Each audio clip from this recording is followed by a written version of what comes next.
Hello বন্ধুরা, তোমরা তো বাঁধাকপির পরোটা অনেকেই খাওনি। বাঁধাকপি তো আমরা নানা রকমভাবে খেয়েই থাকি। বাঁধাকপির পরোটা কি কখনো করে খেয়েছো?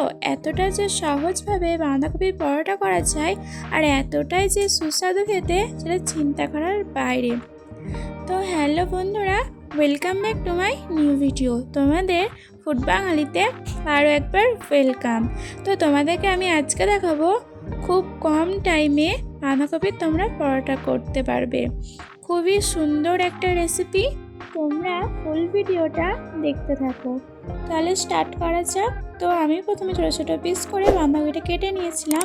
তারপরে একটা কড়া চাপিয়ে তেল আর একটু 5 ফোড়ন, শুকনো লঙ্কা আর একটু আদাটাকে গ্রেট করে নিয়েছিলাম। একটু লালচে করে বেশ ভেজে নিয়েছিলাম। তারপর কিছুক্ষণ নাড়াচাড়া করেছিলাম। তারপর এখানে আমরা কিছু মশলা অ্যাড করব। সেখানে হচ্ছে ধনে গুঁড়ো, জিরে গুঁড়ো আর হলুদ। এরপরও কিছুক্ষণ ধরে হাতে একটু টাইম নিয়ে নাড়াচাড়া করে নেব। এটা কিন্তু তোমরা লো ফ্লেমেই করবে, কখনো কিন্তু হাই ফ্লেমে করবে না। আর এখানে একটু স্বাদটাকে ব্যালেন্স করার জন্য আমি এখানে চিনি দিয়েছি।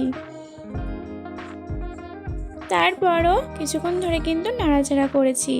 এরপর এখানে আমি 1 চা চামচ লঙ্কা গুঁড়ো দিচ্ছি। ছোট চামচের 1 চা চামচ দিয়েছি।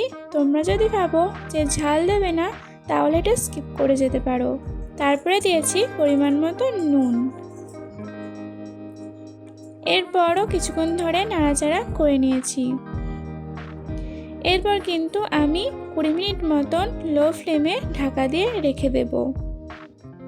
ততক্ষণে এদিকে কিন্তু ময়দাটা মেখে নিচ্ছি। একটা বোল নিয়েছি, এই কাঁচের বাটির 2 বাটি নিয়েছি আর অল্প পরিমাণে আর একটু নিয়েছি। পরিমাণ মতো লবণ দিয়েছি। এরপর একটু মুচমুচে হওয়ার জন্য আমি কিন্তু এখানে রিফাইন অয়েল দিয়েছি। দিয়ে কিছুক্ষণ ধরে কিন্তু আমি এটা মেখে নেব। পাশে দেখো একটা বাটিতে জল নিয়েছি আর একটু চিনি দিয়েছি। এটা কিন্তু আমি গুলতে দিলাম, এটা আমার পরে লাগবে। এখন ভালোভাবে ময়ানটা আমি তৈরি করে নিচ্ছি।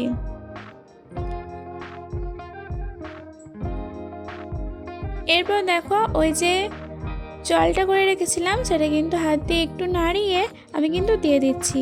এটা দিলে কিন্তু পরোটার স্বাদটা আরেকটু ভালো হয়ে যায়। তোমরা এভাবে করে দেখবে একদিন, পরোটাটা দেখবে অনেক সুন্দর লাগবে। এরপর হালকা হালকা জল দিয়ে দিয়ে আমি কিন্তু একটা ডো তৈরি করে নিচ্ছি। একটা সফট ডো হবে, বেশি শক্ত হবে না, খুব বেশি নরম হবে না, মিডিয়াম টাইপের হবে। এরপর হাতে তেল বুলিয়ে আমি বেশ আধ ঘন্টা মতন ঢাকা দিয়ে রেখে দিয়েছিলাম।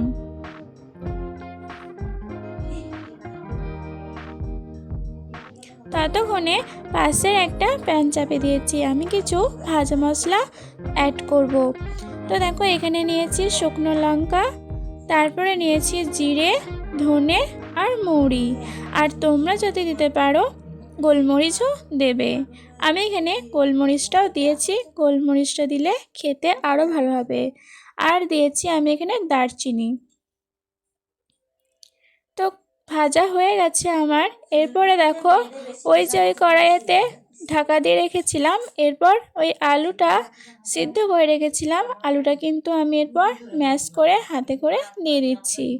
বেশি পরিমাণে কিন্তু আলু দিইনি, বাঁধাকপি থেকে একটু কম পরিমাণে আলু দিয়েছি, ওই ধরতে পারো একটা আলু দিয়েছি। তো এভাবে দেখো আমি এবার ম্যাশ করে নিচ্ছি আলুটা।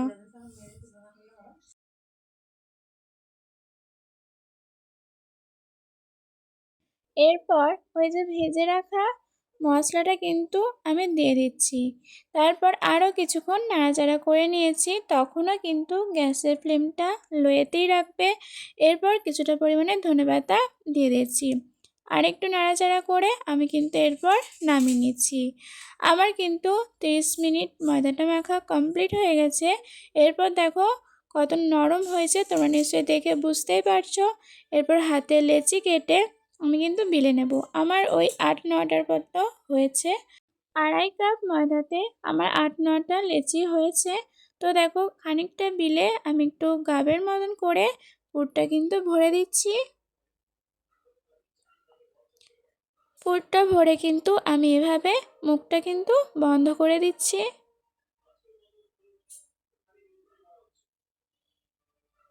একটু হাতে ময়দা নিয়ে আমি কিন্তু এটা পরোটা শেপে হালকা হাতে বেলে নিচ্ছি।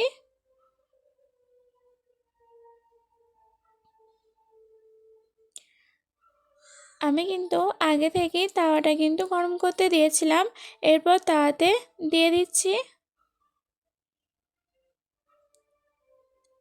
এই সময়তেই কিন্তু আমি এখানে রিফাইন অয়েল দেব। একটু উল্টে নিয়েছি, এরপর ঘুরিয়ে দিচ্ছি। ঘুরিয়ে ঘুরিয়ে বেশ মুচমুচে করে লালচে করে সেঁকে নেব। এভাবে চাপ দিয়ে আমি কিন্তু পরোটাগুলো সেঁকে নিচ্ছি।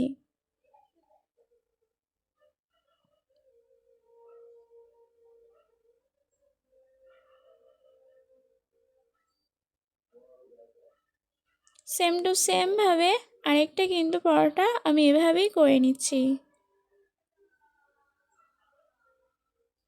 তো বন্ধুরা, তোমরা সবাই বলবে যে তোমরা কিসের পরোটা খেতে বেশি ভালোবাসো, আলুর না ফুলকপি না বাঁধাকপি নাকি পনিরের। অনেক ধরনেরই তো পরোটা হয়, তো তোমরা আমাকে কমেন্ট করে জানিও। আর তোমরা আমার কাছে আর কি ভিডিও দেখতে চাও তাও সেটাও আমাকে কমেন্ট করে জানাবে, তাহলে আমি তোমাদের সামনে সেই রকম ভিডিও নিয়ে চলে আসবো। তো দেখো আমার কিন্তু সব কটা করা কমপ্লিট হয়ে গেছে। কতটা সফট হয়েছে তোমরা সেটা বুঝতেই পারছো ভিডিওতে। এটা খেতে কিন্তু অনেক সুন্দর হয়েছিল, স্বাদে তো কোনো তুলনাই হবে না। এতটাই সফট, এতটাই নরম হয়েছিল, মানে একটা অন্য রকম স্বাদের হয়েছিল। তো বন্ধুরা, তোমাদের যদি ভিডিওটা ভালো লেগে থাকে তাহলে like comment share and subscribe করে দেবে। সাবস্ক্রাইব পাশে বেল আইকনটা প্রেস করে দেবে, সব ভিডিও নোটিফিকেশান ফার্স্ট তোমার কাছে পৌঁছায়। তো বন্ধুরা, তোমরা সুস্থ থেকো, ভালো থেকো। আজকেকার মতন টাটা। নেক্সট ভিডিওতে আবার তোমার সাথে দেখা হচ্ছে।